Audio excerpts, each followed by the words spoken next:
उसके इंतजार में दिल्ली पुलिस की क्राइम ब्रांच बाट जो रही है। उसकी पैतरेबाजी, उसका मुरहट रवैया दिल्ली पुलिस की क्राइम ब्रांच को घुटने पर ला दिया है।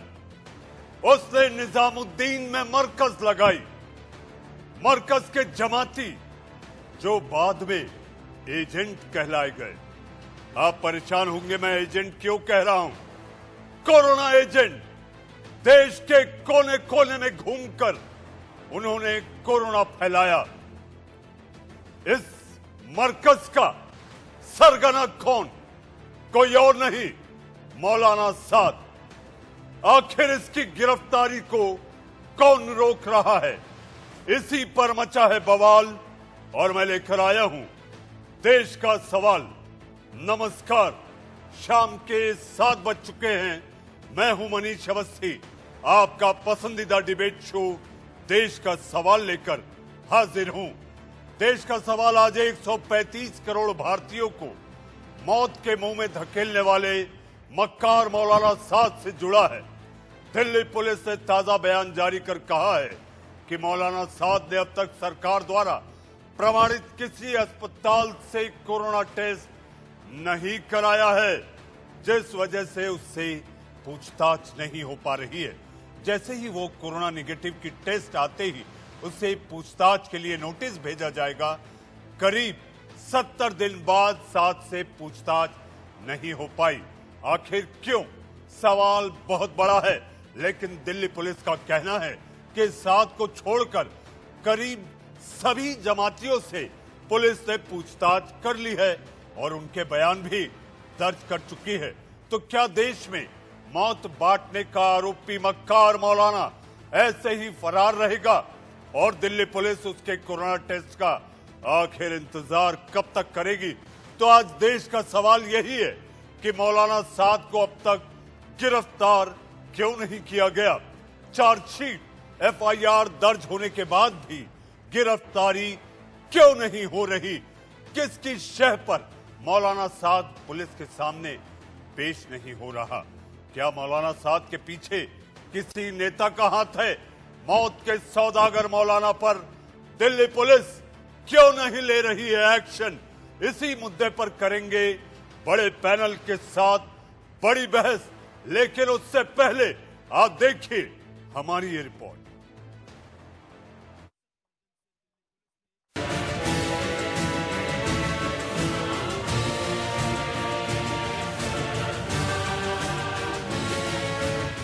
साद ने चलाया कोरोना का पंजा। 70 दिन से दिल्ली पुलिस ने क्यों नहीं कसा शिकंजा? हवाला और काले धन की कमाई से जमाती लड़ रहे हैं देश के खिलाफ लड़ाई। कोरोना टेस्ट के नाम पर साद का खेल, क्या साद का किसी नेता से मेल? कोई चूहे की बिल में भी घुस करके जो है वो कानून से भाग नहीं सकता। मक्कार मौलाना करीब 70 दिन से फरार है और दिल्ली पुलिस केवल उसके खुद से पेश होने का इंतजार कर रही है। सवाल बड़ा है क्योंकि 28 मार्च से पहले ही मौलाना साद के खिलाफ केस दर्ज कर लिया गया था। उसके ऊपर देश भर में कोरोना को जानबूझकर फैलाने का आरोप है। सरकार के आदेशों का उल्लंघन करते हुए बड़ी सभा आयोजित करने का आरोप है। देश भर में कोरोना फैलाकर लोगों की गैर इरादतन हत्या का भी आरोप है। इसके अलावा मौलाना साद पर ईडी ने भी हवाला के जरिए पैसों के लेन देन का आरोप लगाया है और उस मामले की अलग से जांच की जा रही है। ईडी का मानना है कि हवाला के जरिए पैसे जुटाकर मौलाना साद ने 2000 करोड़ की निजी संपत्ति जुटा ली है। जिस मरकज का देश के अंदर कोरोना के संक्रमण को एक बड़ी तादाद में फैलाने का आरोप है, अब उस मरकज का कनेक्शन फरवरी के आखिरी सप्ताह में हुए दिल्ली राइट्स में भी नजर आ रहा है। इस बात का प्रमाण सीधे सीधे दिल्ली पुलिस की चार्जशीट से प्राप्त हो रहा है। हालांकि दिल्ली पुलिस का कहना है कि साद को छोड़कर करीब सभी जमातियों से पूछताछ हो चुकी है। करीब 2500 विदेशी जमातियों को गृह मंत्रालय ब्लैकलिस्ट कर चुका है और उनके भारत आने पर 10 साल के लिए रोक लगा दी गई है। दिल्ली हिंसा की जांच में भी निजामुद्दीन मरकज का नाम सामने आया है। पुलिस के मुताबिक हिंसा का मुख्य आरोपी फैजल देवबंद और निजामुद्दीन मरकज से जुड़ा हुआ था और हिंसा के एक दिन पहले उसने निजामुद्दीन मरकज में किसी से मुलाकात भी की थी। तो हर साजिश के पीछे साद का चेहरा निकलकर सामने आने लगा है, लेकिन वो करीब 70 दिन से फरार है। आखिर क्यों? Bureau report, India news. तो आपने देखा कि आखिर क्यों न मचे बवाल। कहां है मौलाना साद? ये वो देश की राजधानी के जाकिर नगर में होने की बात आती है। कन्हलवी गांव जहां से मौलाना साद का ताल्लुक है, उसके फार्म हाउस में दिल्ली की क्राइम ब्रांच जाती है, मौलाना साद नहीं मिलता। आज हमारे साथ इस पर चर्चा करने के लिए एक बड़ा पैनल है। पैनल में बीजेपी के प्रवक्ता सुदेश वर्मा, मेरे साथ कानूनन आखिर सरकार की तरफ से, दिल्ली पुलिस की तरफ से क्या कार्रवाई होगी इस पर बात करने के लिए मेरे अपने सहयोगी आशीष सिन्हा मेरे साथ हैं। मेरे साथ मुझे जवाब चाहिए, ऐसा रोज कार्यक्रम लेकर आने वाले मेरे अपने सहयोगी शहजाद पूनावाला भी हैं। लेकिन आज शहजाद जी, जवाब आपको देना है, सवाल हम पूछेंगे। कहां है मौलाना साद? आपके टीवी स्क्रीन पर वेदभूषण साहब, जी हां, आप दिल्ली पुलिस के पूर्व पुलिस उपायुक्त हैं, आप हमारे साथ हैं। हमारे साथ अब्दुल रज्जाक साहब, आप भी राजनीतिक विश्लेषक हैं। हमारे साथ विश्व हिंदू परिषद के प्रवक्ता विनोद बंसल साहब, आप हमारे साथ हैं। हमारे साथ बिलाल खान, जी हाँ, राजनीतिक विश्लेषक हैं। लेकिन बहस के दौरान आप समझ जाएंगे कि ये किसके पक्षधर हैं, किसके पक्ष में बात करते हैं। सबसे पहले मैं बात करूंगा मेरे सहयोगी आशीष सिन्हा से। आशीष, मौलाना साद पर किसका आशीष है? क्यों नहीं गिरफ्तार हो रहा? उसके लिए कौन सा कानून लागू होगा?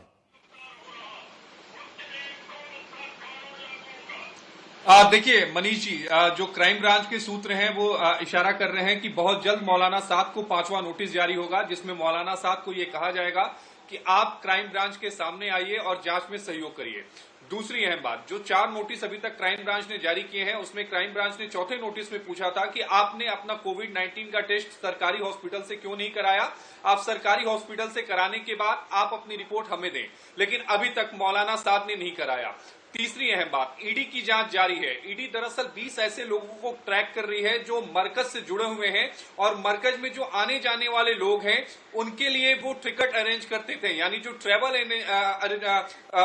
अरेंजमेंट जो करते थे, उनकी जानकारी ईडी खंगाल रही है। चौथी अहम बात, 12 ऐसे लोग हैं जो मरकज की फंडिंग का काम संभालते थे, यानी मरकज का जो बैंक अकाउंट निजामुद्दीन में है, जिसमें पैसा आने के बाद ही 48 घंटों के भीतर वो पैसा अलग अलग 12 अकाउंट्स में ट्रांसफर हो जाता था। इन सारे लोगों की जांच कर रही है। दिल्ली पुलिस ने एक एफिडेविट सुप्रीम कोर्ट में दाखिल किया था, जिसमें दिल्ली पुलिस ने साफ कहा कि इस मामले की डे टू डे जांच चल रही है। मनीष जी, जांच जारी है, लेकिन मौलाना साद कहां है, ये एक बड़ा सवाल है। दिल्ली पुलिस हालांकि ये कह रही है कि हमें पता है मौलाना साद का ठिकाना कहां है, लेकिन जो जाकिया नगर में दिल्ली के बताया जा रहा था, अब शायद उस लोकेशन पर मौलाना साद नहीं है। उम्मीद यही है कि बहुत जल्द मौलाना साद को एक नोटिस जारी होगा, और तब देखना दिलचस्प होगा जब मौलाना साद दिल्ली पुलिस के समक्ष जाता है तो क्या वो जांच में सहयोग करता है या नहीं।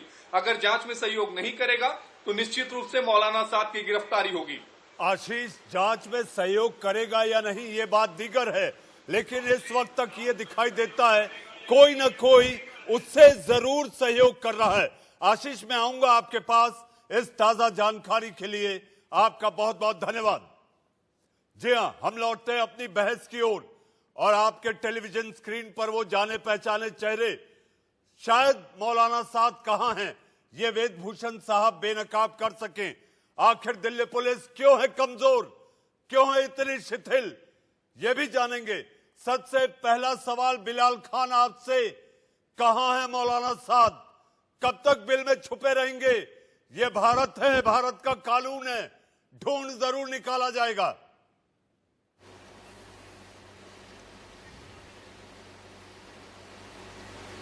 जी अवस्थी जी, देखिए मौलाना साद साहब जो हैं वो दिल्ली पुलिस बताएगी कहाँ हैं कहाँ नहीं, और वो जांच में सहयोग ही कर रहे हैं, इसलिए अभी तक उनकी गिरफ्तारी नहीं हुई है। पहली बात तो मैं आपको बता दूं, जो इंसान जांच में सहयोग करता है, अगर वो जांच में सहयोग नहीं करते तो अब तक तो उनकी गिरफ्तारी होती। नोटिस का जवाब दे रहे हैं, सारी चीजें हो रही हैं। दिल्ली पुलिस की रेस्पॉन्सिबिलिटी बनती है कि भाई उनको गिरफ्तार करे, जो भी एक्शन ले दिल्ली पुलिस करेगी। लेकिन अभी आप लोगों को ये सोचना चाहिए कि जमात के ऊपर आप लोगों ने ऐसा कर दिया है जैसे सुनिए बिलाल जी 1 मिनट मेरा सवाल सुनिए आप। दिल्ली पुलिस ने कहा है कि सरकारी मान्यता प्राप्त लेबोरेटरी से मौलाना साद क्यों बच रहा है जांच के लिए?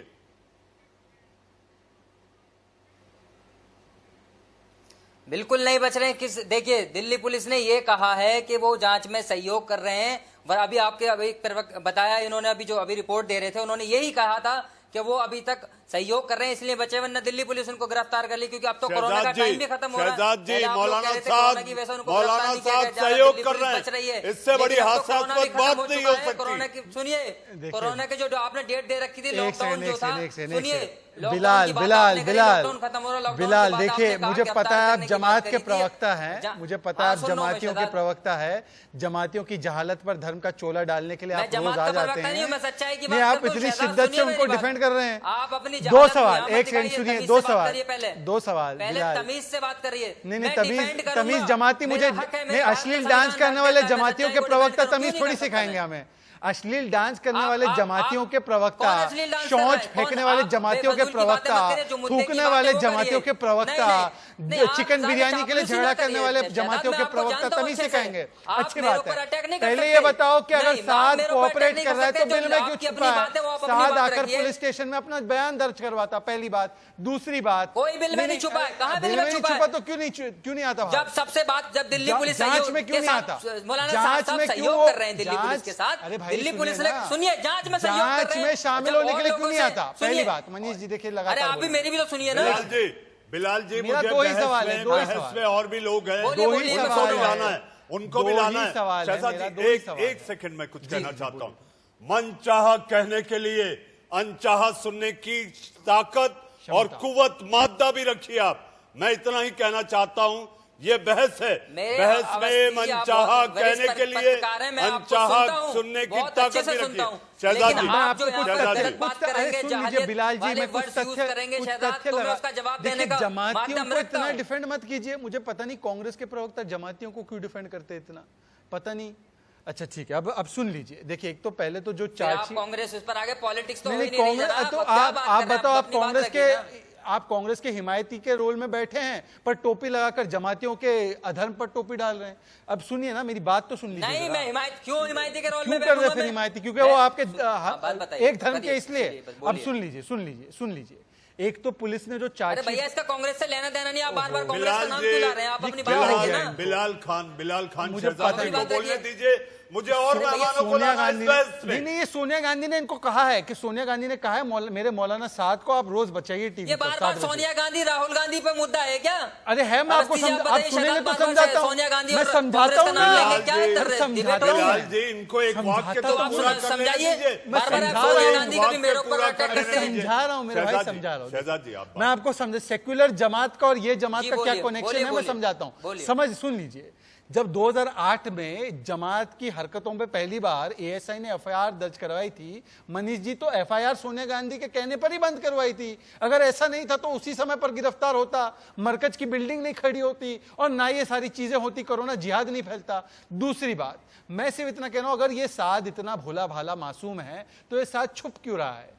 ये बिल में क्यों छुप रहा है? ये क्यों इसने कोरोना जिहाद फैलाने के लिए स्लीपर सेल छोड़ रखे हैं? ये सामने आता पुलिस की चार्जशीट में क्या लिखा है? इन्होंने लिखा है कि पुलिस से झूठ बोला गया और अभी भी कोऑपरेट नहीं कर रहा, और मरकज ने तब भी कोऑपरेट नहीं किया, और बल्कि एक कोरोना टाइम बॉम्ब की तरह कोरोना फैलाया। ये भी आप बताइए, बिलाल जी, आपके पास बिलाल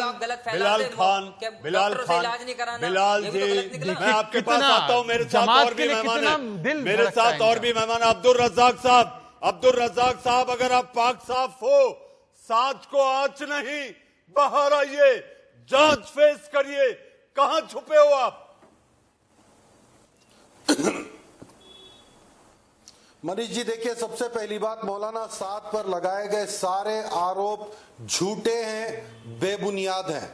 सबसे पहली बात मैं आपको बता दूं, जिस औरत ने ये झूठ फैलाया था कि तबलीगी जमात वाले थूक रहे हैं, वो कानपुर की जीएसवीएम मेडिकल कॉलेज के प्रिंसिपल आरती दावे लाल चंदानी, इसको थूक कर निकाल दिया गया उसके पद से। पहली बात, इस औरत ने कहा था कि तबलीगी आतंकवादी हैं, ये थूक रहे हैं, ये बिरयानी मांग रहे हैं, और जितना कड़वाहट इसको फैलाना था इसने फैला दिया, इसको उसके पद से निकाल दिया गया है। मरकज में प्रोग्राम हुआ था 16 तारीख, 17 तारीख और 18 तारीख को। 13 तारीख को जब इस देश के हेल्थ मिनिस्ट्री के जॉइंट सेक्रेटरी लव अग्रवाल जी आकर के कहते हैं कि इस देश में इस महामारी की कोई हेल्थ इमरजेंसी नहीं है, मोदी जी 12 तारीख को ट्वीट करते हैं कि घबराने की कोई जरूरत नहीं है, हमने सब कुछ देख रखा है। ये मोदी जी का 12 तारीख का दिल्ली सरकार की तारीख अगर आपको याद होगी अब्दुल साहब, दिल्ली सरकार ने इस बात की घोषणा कब की थी? अब्दुल साहब, आप पढ़े लिखे व्यक्ति हैं और आप जहां बैठे हैं उसके पीछे किताबें ये बताती हैं कि आप लगातार पढ़ते रहते हैं। अगर दिल्ली सरकार के नोटिफिकेशन की आपको जानकारी हो, दिल्ली की सरकार भी तो सरकार है। दिल्ली सरकार ने 11 मार्च को इस बात का ऐलान कर दिया था। आपको ये पता होना चाहिए। बंसल साहब, बिलाल खान, अब्दुल रज्जाक की नजर में मौलाना साद पर लगाए आरोप झूठे। विनोद बंसल, पुलिस परमिशन के साथ हुआ था, झूठ। ये चार्जशीट में क्लियर हो चुका है, झूठ है। बात रख दूं, अब्दुल रज्जाक के चार्जशीट में स्टेटस रिपोर्ट देख लो दिल्ली पुलिस की। गवर्नमेंट ऑर्डर आया था। विनोद जी, देखिए, मैं कह रहा हूं कि ये मौलाना साद नहीं है, कोरोना साद है। ये वास्तव में ये जो कोरोना साद है, ये अगर कानून को मानता और दिल्ली सरकार के आदेश का पालन करता, जब दिल्ली सरकार ने कहा था कि एक स्थान पर आप 50 से ज्यादा लोग इकट्ठे हो सकते, उस समय भी इनके मरकज में हजारों लोग थे, और उससे पहले भी कहा कि एक स्थान पर दिल्ली में 200 लोगों से ज्यादा इकट्ठे नहीं हो सकते, तब भी इनके मरकज में हजारों लोग। इसके बाद बताइए, आपको देखो इन्होंने जो सिलसिलेवार बताई, मैं भी आपको सिलसिलेवार बताता हूँ। हाँ ठीक है, इनका मरकज 16-17 तारीख को हुआ था, लेकिन मुझे बताइए 16-17-18 तारीख के बाद में जब लॉकडाउन हुआ 21 तारीख को हजारों लोग क्यों बचे? आखिरकार जब 16-17-18 को हो गया तो उनको क्यों नहीं रखा किया गया? और जो लोग विदेशों से आए थे वो आए थे पर्यटन से लेकर के, और ये इन्वॉल्व हो रहे हैं धर्मांतरण के काम में। क्यों? आखिरकार जो पैसा आया वो पैसा आया किसी रिलीजियस काम के लिए। ये जो एक्सपांड कर रहे हैं धर्मांतरण के काम को, आप मुझे बताइए, जब जो है जब भाई आखिरकार ये बताइए, अब वो कानपुर की महिला की बात कर रहे हैं, ये मुझे बताइए कि आखिरकार वो मरकज के लोग ही तो थे जो देश भर की मस्जिदों में छुपे हुए थे, वो मरकज के लोग ही तो थे जो देश भर की इसमें खून मरकजों में छुपे हुए थे। आप लोग नहीं, मुझे बताइए, ये जो लोग थे, आज भी जो कोरोना साथ है वो मुस्लिम बाहुल्य क्षेत्र में तो रुका हुआ है ना, मुसलमान तो उसको बचा रहे हैं। विनोद जी, ये स्थापित सत्य है कि देश में कोरोना फैलाने का जो काम हुआ है वो केवल और केवल मरकज के जमाती एजेंट बनकर जब देश के कोने कोने में गए, यही कोरोना फैलाने की सबसे बड़ी वजह थी। ये बड़ी वजह मानी जा रही है।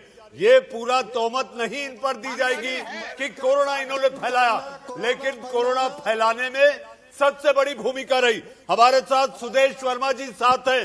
सुदेश जी, हम बात करते हैं पाकिस्तान में मौजूद मसूद अजहर, सलाउद्दीन, हाफिज सईद को जाकर ठोकेंगे।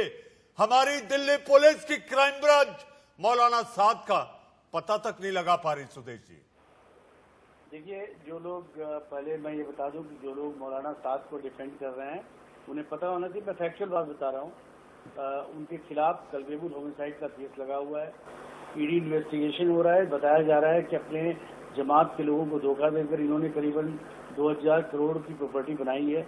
इन लोगों का कंप्लेन है, इनकम टैक्स अथॉरिटी इन्वेस्टिगेट कर रही है। 28 मार्च के बाद मौलाना साहब का पब्लिक अपीयरेंस नहीं हुआ है। आप ये बताइए, जब ताहिर हुसैन जो दंगे में फसाद में इन्वॉल्व था वो भी भाग गया था, उसको भी दिल्ली पुलिस ने फाइनली पकड़ा। वो शाहरुख खान जो मॉडल था, रिवॉल्वर चला रहा था, वो याद है ना आपको, वो भी भाग गया था, वो भी पकड़ा गया। ये भी पकड़े जाएंगे। 70 दिन हो रहे हैं लगभग। सुदेश जी 70 दिन और मौलाना साहब दिल्ली पुलिस की पकड़ से दूर। नहीं, पकड़ से दूर कितने दिन तक रहेंगे? भारत में ही रहेंगे ना कि बाहर चले जाएंगे? जितने लोगों को ये लोग लाए थे, जो जिनके बारे में विनोद बंसल जी बोल रहे थे कि जिनको अराइवल वीजा आते के साथ मिलता है, टूरिस्ट वीजा, वो आके धर्मांतरण करे, धर्म का काम करे। सुदेश जी, मैं आपके पास आता हूं। हमारे साथ दिल्ली पुलिस के पूर्व पुलिस सहायक आयुक्त वेद भूषण साहब हैं। वेद साहब, आखिर नोटिस पे नोटिस, 1 नोटिस, 2 नोटिस, 3 नोटिस उसके कंधालवी गांव में जाकर चस्पा कर दी जाती है, साध पकड़ में नहीं आता। और कारण क्या कि आप अपनी रिपोर्ट दिखाइए। इस छोटी सी बात को लेकर पूछताछ आखिर कब खत्म की जाएगी? 70 दिन हो गए, दिल्ली पुलिस इतनी कमजोर है वेद साहब, जिसकी आपने सेवा की है। मनीष जी, देखिए, आप बहुत पुराने पत्रकार हैं, आप क्रिमिनल सिस्टम को समझते हैं, कोर्ट के सिस्टम को समझते हैं। दिल्ली और सीबीआई के इतिहास में सैकड़ों बड़े आदमियों की गिरफ्तारी की, जो मैं आपको बात बताता हूं, आपने देखा कोर्ट में सरेंडर के बाद में उनको गिरफ्तारी के ऑर्डर करे जाता है। बहुत बड़े बड़े मंत्री और संतरी जेलों में गए हैं, कोर्ट ने आदेश करे हैं। जहां तक साध की गिरफ्तारी का संबंध है, दिल्ली पुलिस इतने पुख्ता सबूत तो उसके खिलाफ इकट्ठे करेगी कि बेल तो छोड़ो, वो एक कन्विक्शन का केस साबित करना चाहती है। यदि का केस करके और यदि कोर्ट में चार्जशीट फाइल कर दी गई तो उसका बेनिफिट साध जैसे क्रिमिनल को मिलेगा। अभी यह देखा, जो 1500 पेज की चार्जशीट साध के इसी मरकज वाले केस के अंदर द्वारका कोर्ट के अंदर फाइल की गई है, जिसमें सैकड़ों विटनेस इकट्ठे किए गए हैं। ये जो केस है साध, जिसके खिलाफ अभी आप इंतजार कीजिए। मुझे ये लगता है कि पता नहीं क्यों कुछ लोग इतने अधीर है कि वो चाहते हैं साध तुरंत अभी आए और तुरंत जेल चला जाए, राजीवन जेल में रहे। आप इंतजार कीजिए, ये कन्विक्शन का केस है, सजा का केस है। इसके खिलाफ जो इन्वेस्टिगेशन की जा रही है, जो विदेशों से फंडिंग हुई है, जी वेद साहब, बिलाल खान एक छोटा जवाब, क्योंकि मुझे ब्रेक लेना है। बिलाल, आपने दिल्ली पुलिस के पूर्व पुलिस सहायक आयुक्त को सुना, इतने सबूत इकट्ठा कर लेंगे, इतने सबूत इकट्ठा कर लिए गए हैं कि साध का बचना नामुमकिन है। मैंने सुना, छोटा जवाब। समर्थक उनको कोर्ट में भी बचा नहीं पाएगा। देखिए, दिल्ली पुलिस का केस है, आपने देखा। बिल्कुल, मैं छोटा जवाब दूंगा। वो फाइनल दिल्ली पुलिस की जो, सुनिए, दिल्ली पुलिस की जो इन्वेस्टिगेशन नहीं हो, फाइनल इन्वेस्टिगेशन नहीं होती है। दिल्ली पुलिस चार्जशीट करने के बाद जुडिशरी में मैटर जाता है, जब वहां देखा जाएगा, वहां क्रॉस एग्जामिनेशन होंगे, एविडेंस सामने लाए जाएंगे, वहां पर हम इस तरीके से जो आप कह रहे हैं दिल्ली पुलिस के, अभी सुनिए, अब हम अपने भी प्रूफ साबित करेंगे। अभी तो आप सिर्फ आप भी देखिए आगे क्या होता है। जुडिशरी में जब जाएगा पता चल जाएगा आप सबको। हमें भारत के संविधान पे सबको भरोसा है, आपको भी भरोसा है, मुझे भी भरोसा है, सबको भरोसा है। जनाब बिलाल, मेरे साथ मेहमानों का ये पैनल बना हुआ है। अब वक्त है एक छोटे से ब्रेक का। ब्रेक के बाद आएंगे और चर्चा करेंगे कि आखिर मौलाना साध के चलते मुसलमान देश में क्यों हुआ बदनाम, कौन है इसका जिम्मेदार, कौन किया हिंदू मुसलमान इस कोरोना महामारी की आड़ में। एक छोटे से ब्रेक के बाद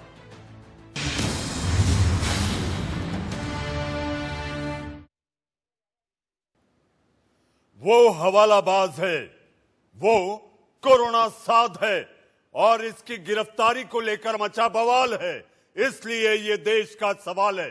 ब्रेक के बाद आपका स्वागत है। लेकिन ब्रेक पर जब मैं शहजाद पूनावाला से चर्चा कर रहा था तो इनके मन में कई सवाल हैं।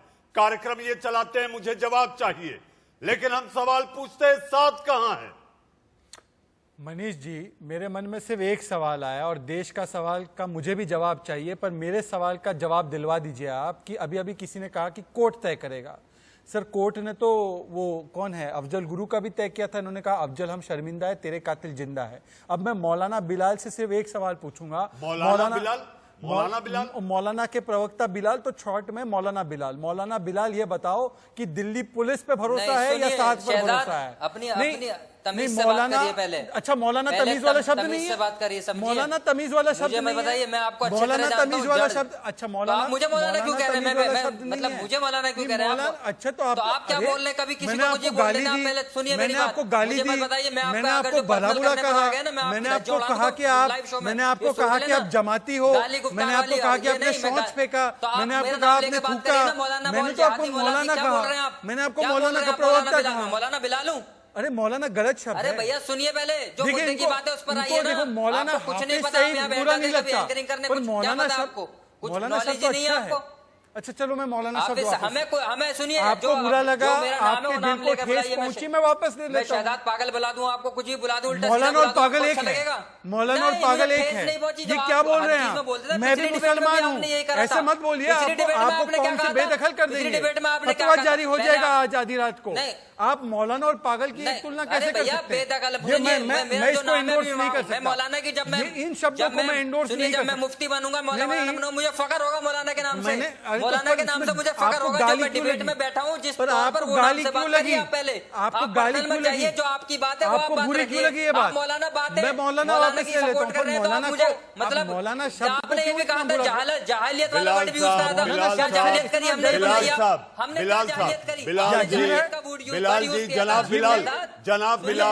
जनाब बिलाल मेरी आपसे इल्तिजा है, गड़े मुर्दे ना उखाड़े, विषयांतर ना करें जनाब। आपको यहाँ बोलने के लिए बुलाया गया है, आप सवाल का जवाब दें मुझे और इसके बाद जाना है। मौलाना नहीं बोलेंगे, मियाँ बिलाल बोलूं? मियाँ बिलाल सवाल का जवाब दूंगा, मियाँ बिलाल बोल सकता हूँ, मियाँ बिलाल या जनाब बिलाल? अरे भैया बोलिए आप जो बोलना। तो बिलाल जी आप जवाब दीजिए जल्दी, मुझे और भी मेहमानों के पास जाना।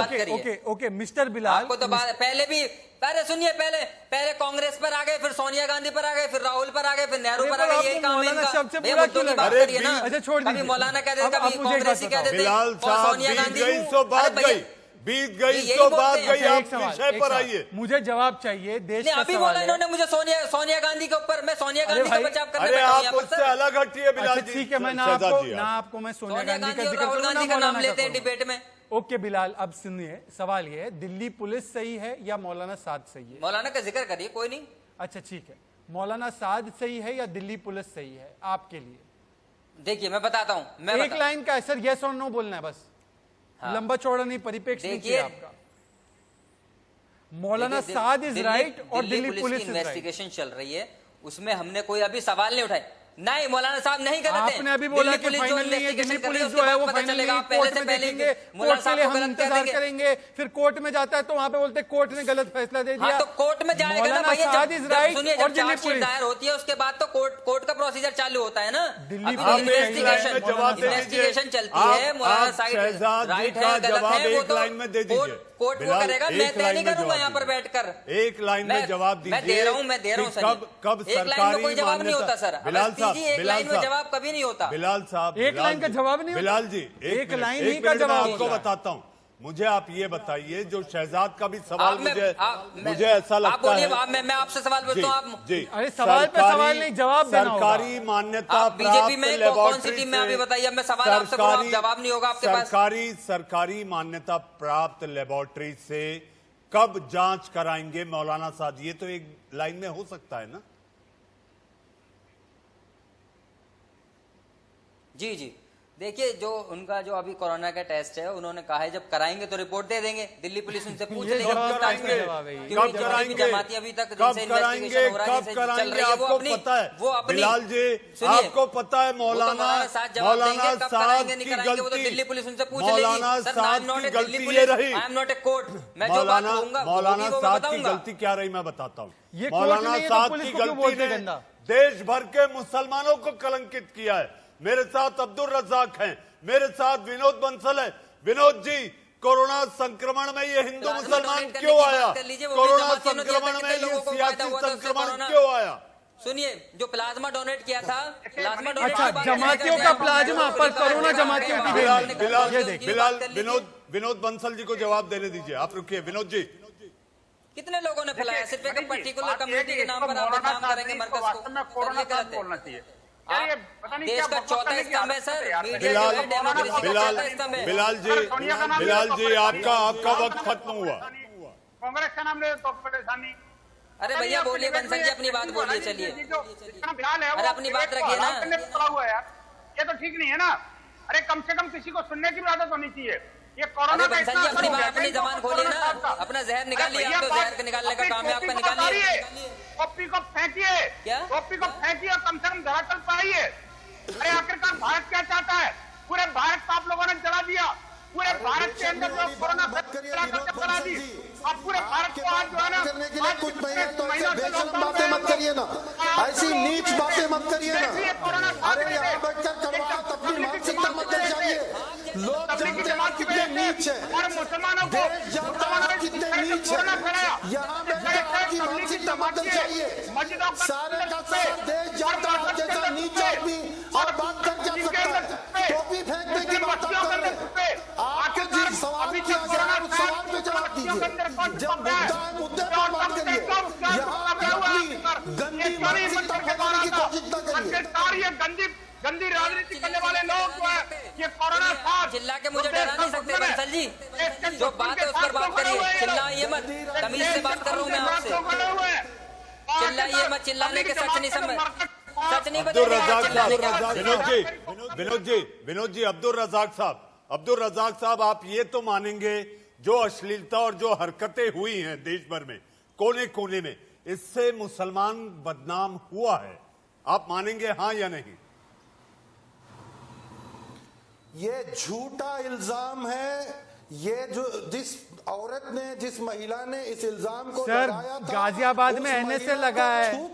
नर्स के बयान है गाजियाबाद में एनएसए लगा है। सर क्यों झूठ बोलते हैं अब्दुल रज़ाक? महिला बोली कानपुर की प्रिंसिपल, कानपुर को छोड़िए, कानपुर के अलावा भी तो हरकतें की ना पूरे देश में। झूठ फैलाया। गाजियाबाद की घटना के बारे में बोलिए, एनएसए कानून लगा है सर वहाँ पे। फेलियर को चयनात्मक दृष्टि से देखेंगे हर चीज को। आप दबाना चाहते थे।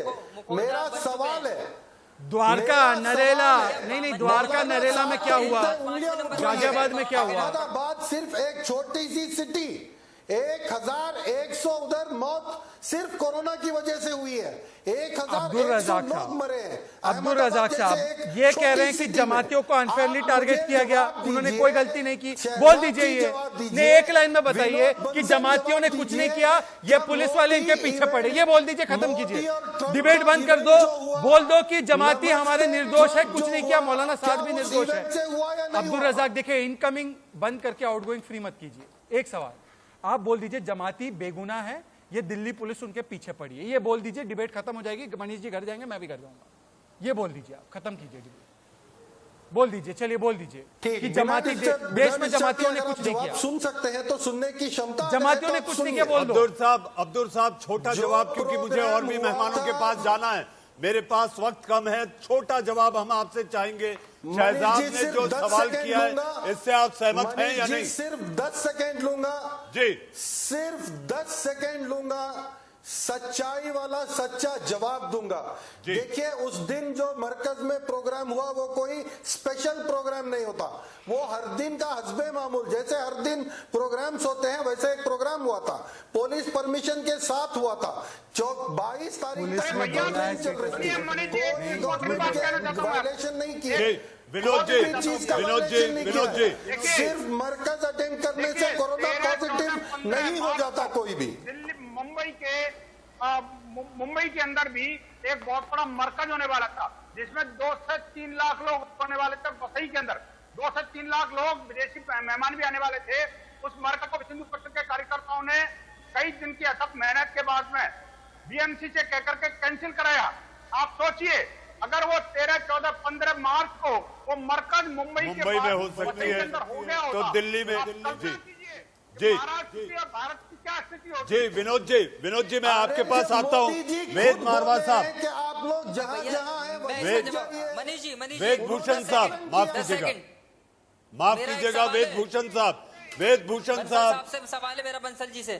वेद भूषण साहब, आखिर कोई तारीख, कोई समय सीमा तय होनी चाहिए।